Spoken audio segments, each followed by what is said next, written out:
All right, today we talk about 9.3.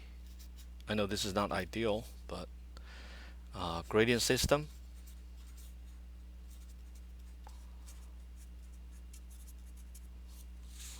Gradient system.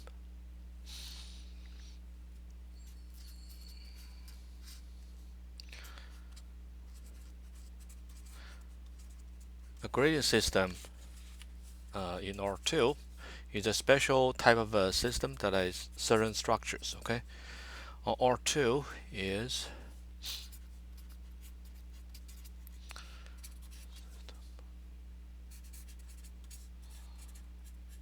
of the following structure.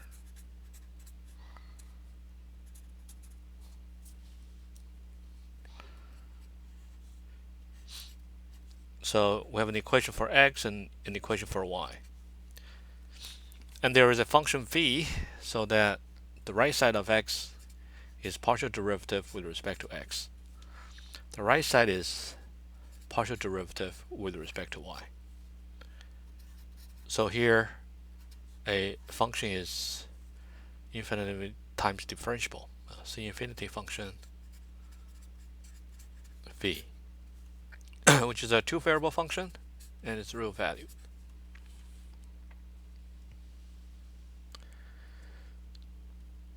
Simple example. Let's show that this system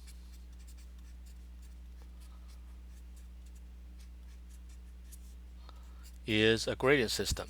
Okay, show that this is a gradient system.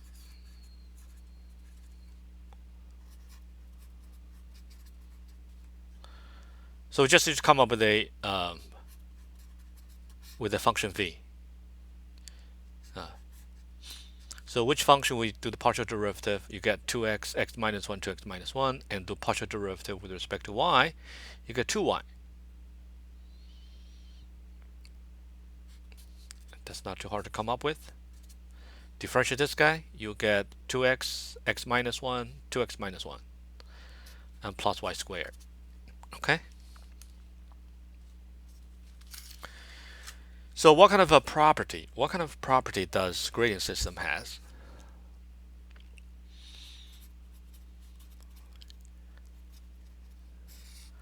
Our first proposition states the following. For a gradient system,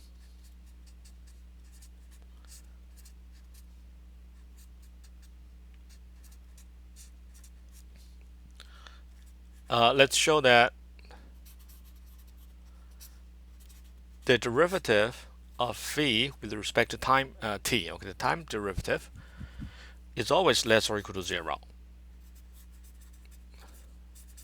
along the solution curve. Okay, in other words, any x or y satisfies this equation. This function phi, when you differentiate with respect to time, it'll be less or equal to 0. And also the derivative of phi, time derivative, okay, this is time derivative. Evaluated some x star is 0. This time derivative is 0 if and only if x star is in equilibrium.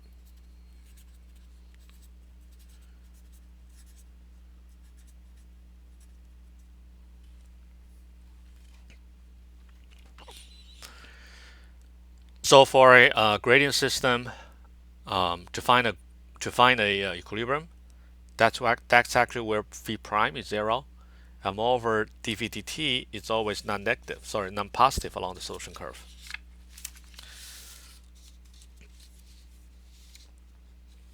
Here's a quick proof.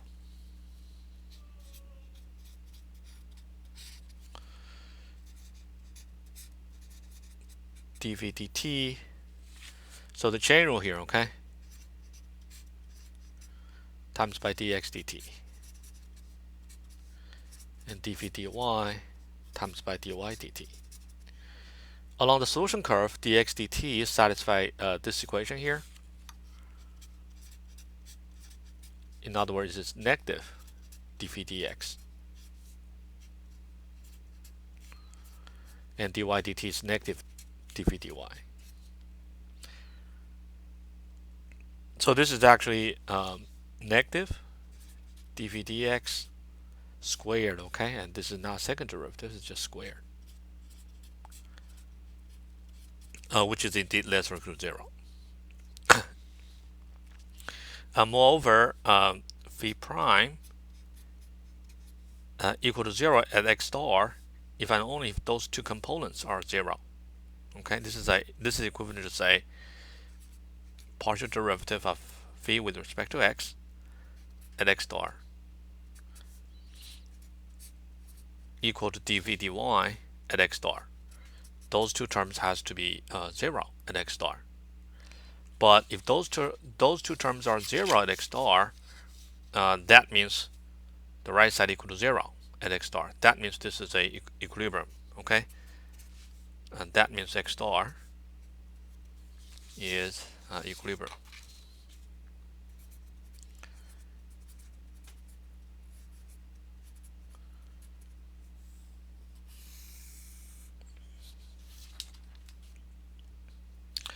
So a quick result that we got, okay, a quick result that we get is for the gradient system, if x star is a minimum, it must be asymptotically stable.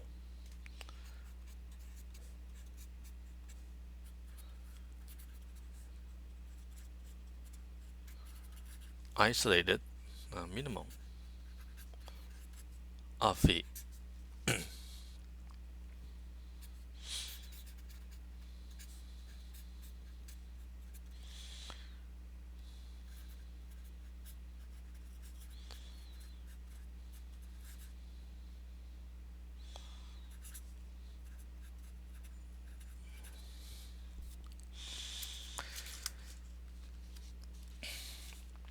Now, getting back to the example that I just provided, let's try to study the stability of the equilibrium using two different methods. Okay, using two different methods.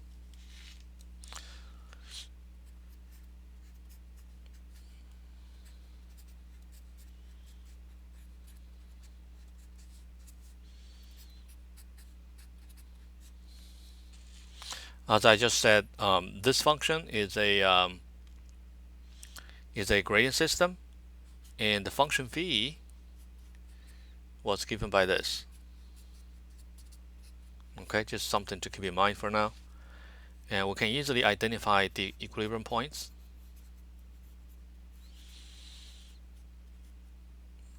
Are the following points.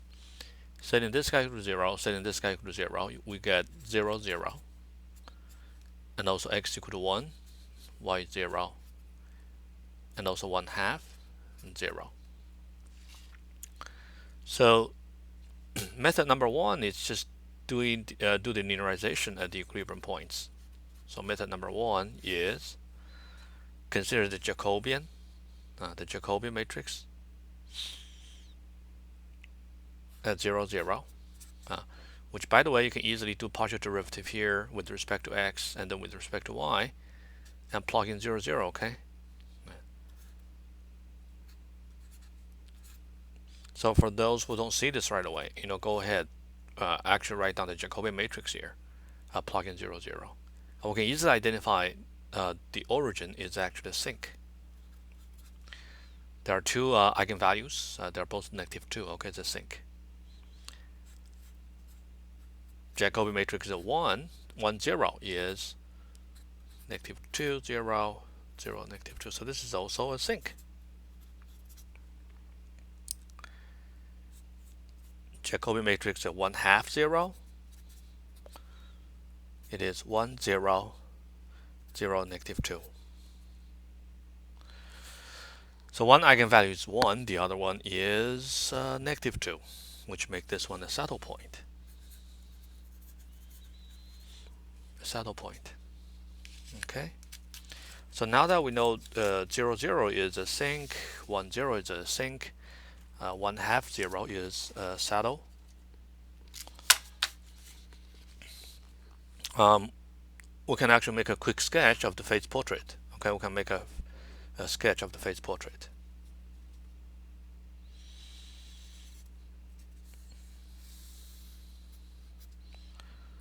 Zero, 1/2, 1.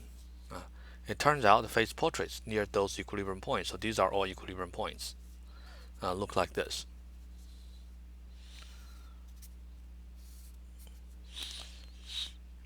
So this is the stable direction for 0, 1/2, sorry, 1/2, 0. And there's a trajectory approaches the origin like this. Same story down here.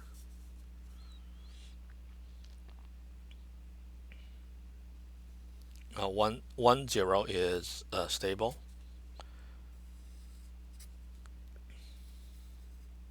See, so all those trajectories on this side moving into 1, 0. Okay, moving into 1, 0.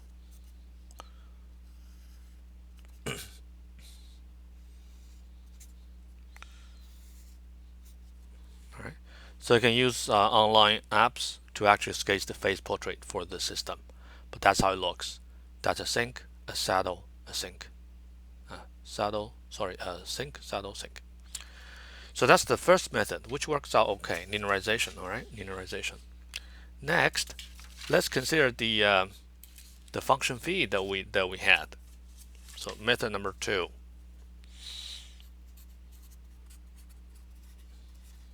Method number 2. We're going to look at the graph of phi.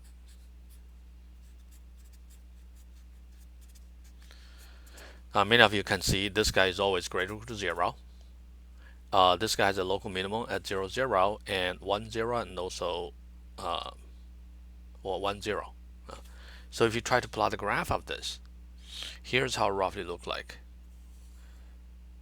It is 0 at perhaps the origin here. Another 0 at 1, 0. So the graph of this two-variable function is a surface. And this is how it looks. Hope I can help you to see this. So this is the graph of this. And then if I sketch the level curve for this, okay, the level curve for this. So the level at those 2 points is 0. Up here is a bit higher, let's say 1/2, and then it gets bigger. If you try to plot the graph of this level curve, here how it looks. And the level curve of this is important.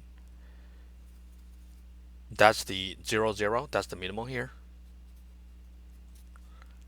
And here is 1, 0, it's another minimum. You see those circles, that's where the v value is a constant, so that's the first level curve, surrounding 0, 0, okay? And then another one back here. And then there is something around this 1/2 here, okay? This is 1/2. So that's another level curve at 1/2, 0. Obviously, if you want to actually find out the y value here, okay, the y value, sorry, the function, the value for phi at this level curve here, you just plug in 1/2, okay? It's 1/2 squared times by negative 1/2 squared, plus 0 squared. That's the level for this. And then here are some additional level curves that look like this.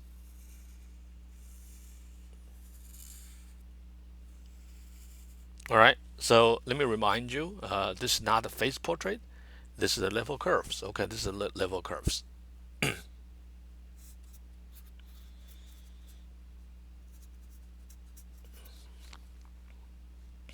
The level curves of phi. And the reason we're doing this is it turns out there is a nice property of the gradient system that associate the level curves of phi with its face portrait, okay, with its face portrait. So I'd like to describe this in the following theorem, and then we'll go back to see this picture and this guy and see how they are related.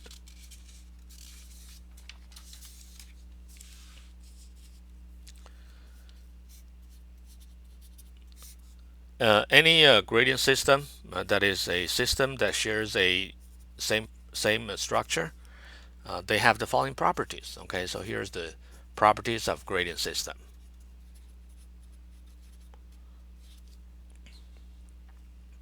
Number one,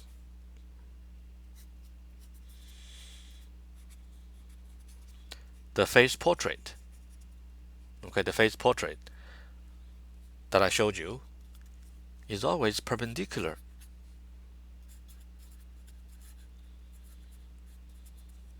to the level curves.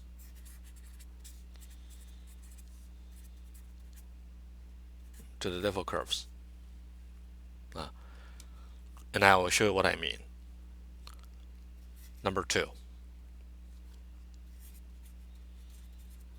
the critical points of phi, which I showed you a little while ago. The critical points of phi are 0, 0, and also 1, 0. The critical points of phi are the equilibriums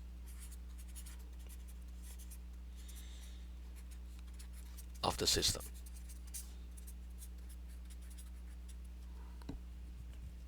All right. Number three, if the critical point is an isolated minimum,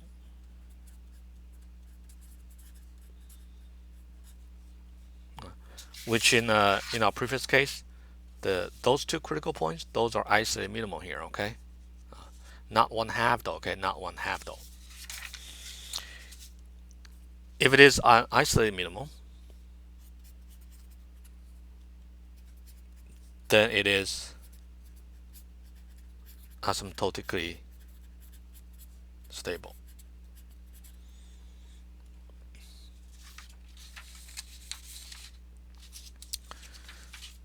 Let's talk about the first property first. Okay, let me talk about the first property first.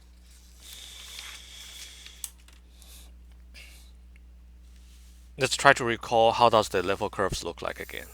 Level curves.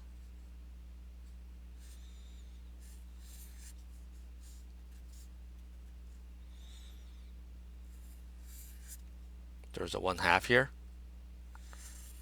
So this is a level curve. Okay, roughly look like this.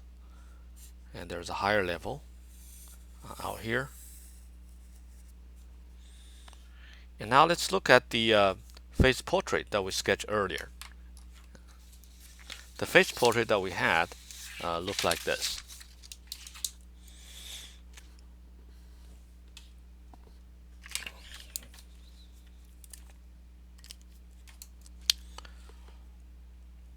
So there's this vertical phase line that moving in to 1/2, 0. It's always perpendicular to the level curve. Another one moving inside to 1, 0. And on this side, it's always perpendicular to the level curve. Okay, always perpendicular to the level curve. Always perpendicular to the level curve, and approaches 1, 0. Same story. And the same story on this side. See all the phase portrait is supposed to be perpendicular to the level curves. Here's another trajectory. 2, 0, 0. All right, it's perpendicular everywhere.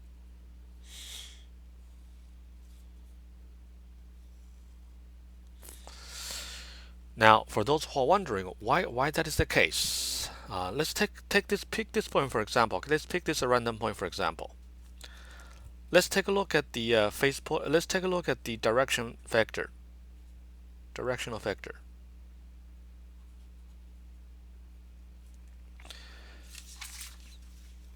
Which was just x prime, y prime. So directional vector is just the right side of the original system. We want to show this directional vector. It is perpendicular to the tangent line of the level curve. So if you can write out the tangent vector of the level curve, so you go ahead and write that down. That one turns out to be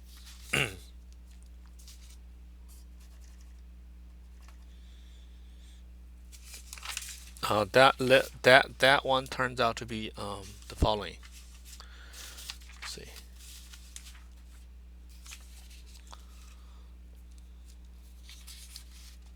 One second.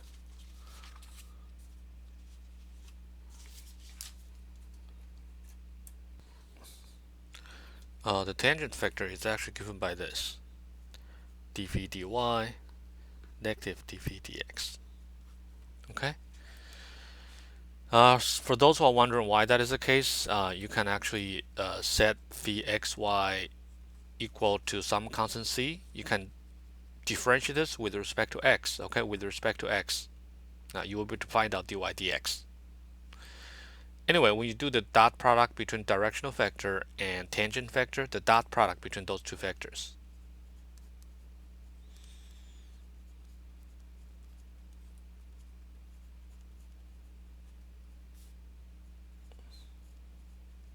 which end up to be 0, okay? Which end up to be 0. And that's why it is perpendicular. That's why it is perpendicular.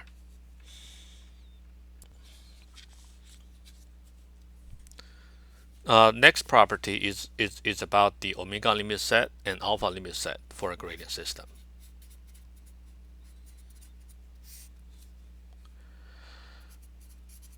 So let Z be a point, okay, be a point in the omega limit set, or be an omega limit point. So that is the limit of the trajectory when t goes to positive infinity, or alpha limit point.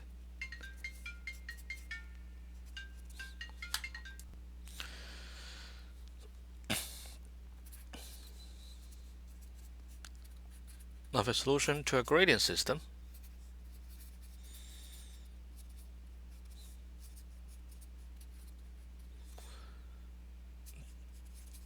Then the limit point must be equilibrium.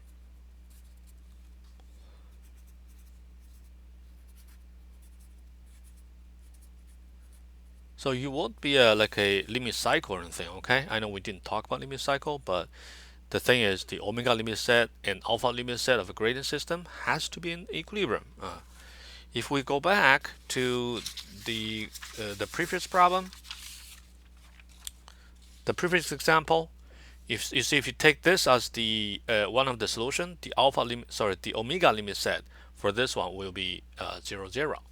The omega limit set for this guy will be for this solution will be 1/2 0. And I believe there is this trajectory is going this way here.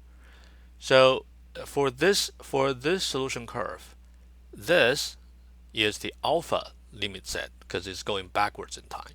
This is the omega limit set. All right, so it has to be an equilibrium point.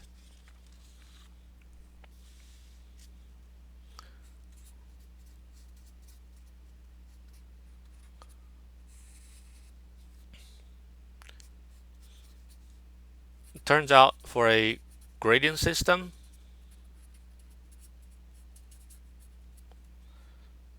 the linearized system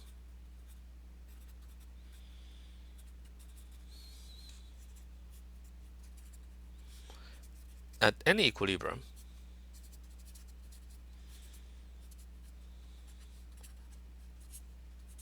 only have real eigenvalues.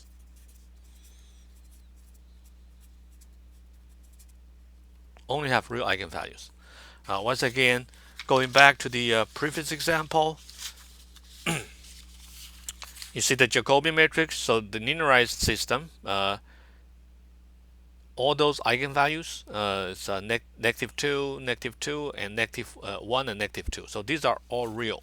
There won't be any complex eigenvalues. So we can make a quick proof for this. It turns out it's pretty easy to prove this. So we look at a 2x2 system that looks like this. The Jacobian at x star, y star is, so differentiate this guy with respect to x. I get second derivative with respect to x. and then differentiate with respect to y. I get something like this. Differentiate the second equation with respect to x first.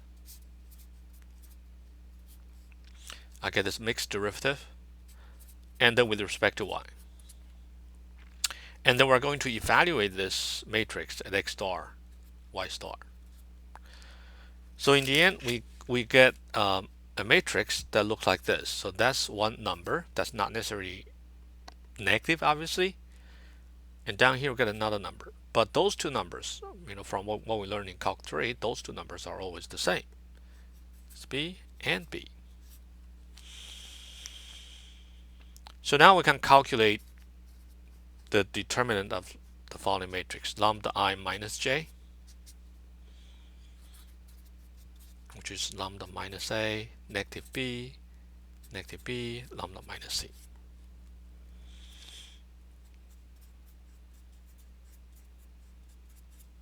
Minus b squared. And we FOIL this out, the characteristic equation looks like this. Lambda squared minus lambda plus ac minus b squared.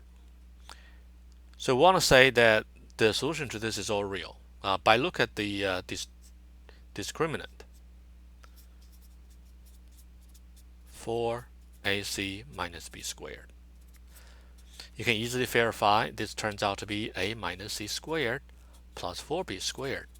That is indeed always greater or equal to 0. Okay, so that's why this linearized system will never have any complex eigenvalues.